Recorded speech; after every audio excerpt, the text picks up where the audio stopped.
G'day! Lego Speed Champions, time machine from Back to the Future. Set 77256, just over 350 pieces. After the Lego Ideas version, Diamond Select Toys version, Hot Wheels version, a new scale has entered the scene. There's the front, there's the back. Let's crack it open.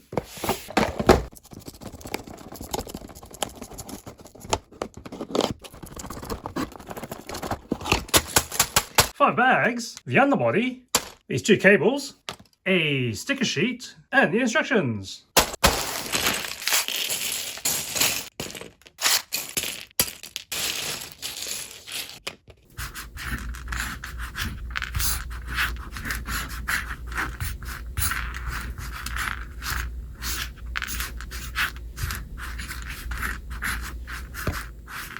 The knolling is done, and this fits into an area of 48 by 37 centimeters, or 19 and 14.5 inches. Now, let's build the time machine.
The time machine from Back to the Future, aka the Delorean. Cabling was a little bit tricky going over the bonnet, underside, and to latch onto the back. Pop off the roof, see they got the dial, flux capacitor, get your readouts at the front, as well as the speedometer.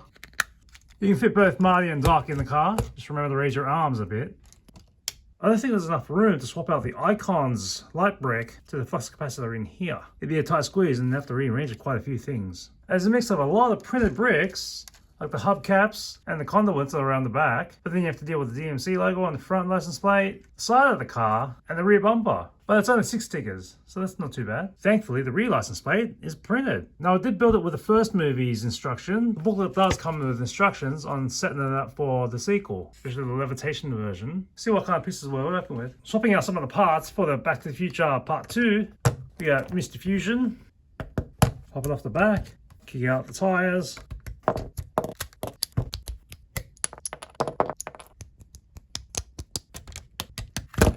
Easy as. That's flat on the bottom. So using whatever leftover bricks you might have gotten, you can raise it just a little bit off so it can be levitating. That makes it easy enough to be able to switch it seasonally. So all you need to remember is keep the hubcaps, the axles, just you have a plug in the back, and a fishing rod. So you can swap it in and out. And the license plate, we're gonna kick that out.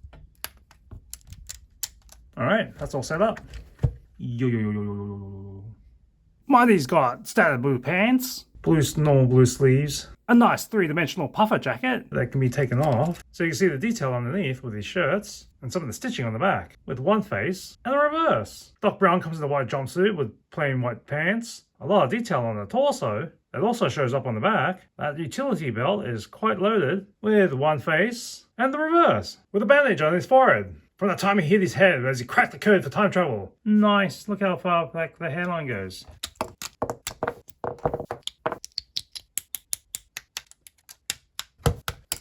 Yeah, it's pretty easy to switch back and forth. These are the parts you want to keep around when you want to switch it back into the DeLorean from the second movie. It's a single big tile in the middle of the bonnet, so you can pop that off and reconfigure it to look like the one from the third movie. The instructions are not included in this booklet, so you'll have to look for something on Rebrickable or some other mock out there. Depending on how often you're going to move this around, the back conduit's a little bit easier to pick off and knock away, because this is not solid. It's just barely hanging on with that one stud. Tilt it, And off it goes. Check out step 88. You can totally stash the wrench behind the passenger side.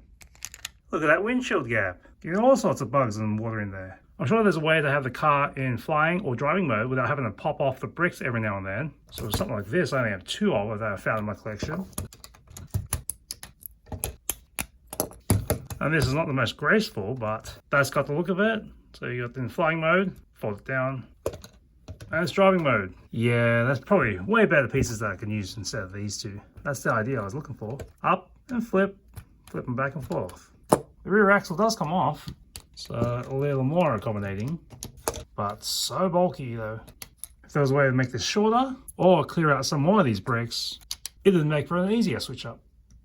Definitely an easy buy and something to add to the collection. For a Speed Champions build, it's basically the same size as all the others, being about 17 centimeters or 6.5 inches long by 8 centimeters or 3 inches wide. With the rod on the back, it goes all the way up to 10 centimeters or 4 inches high, but otherwise 5 centimeters or 2 inches high. And if you compare it against the one from the Lego Icon set, it's quite the baby. See you next time on Time Tracks.